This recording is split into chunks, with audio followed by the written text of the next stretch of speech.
Mactan-Cebu International Airport giila nga best airport sa Asia sa Airport and Destination Marketing sa under 5 million passengers category.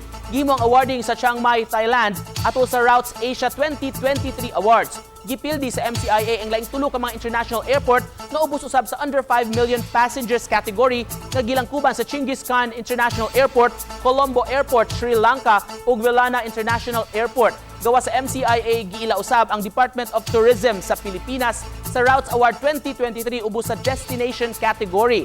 Human mahunong ni atong 2019, kini ang labing unang higayon nga mibalik ang mga awards kundi giila niini ang maayong mga nahimo ug mga estratehiya sa mga airlines, airports ug destinations sa 2022 uban sa nagpadayong strategy sa 2023. Kahinumduman ni atong 2019 ang Terminal 2 sa Mactan-Cebu Airport gideklara sab nga mananaog sa World Architecture Festival in the completed buildings transport category.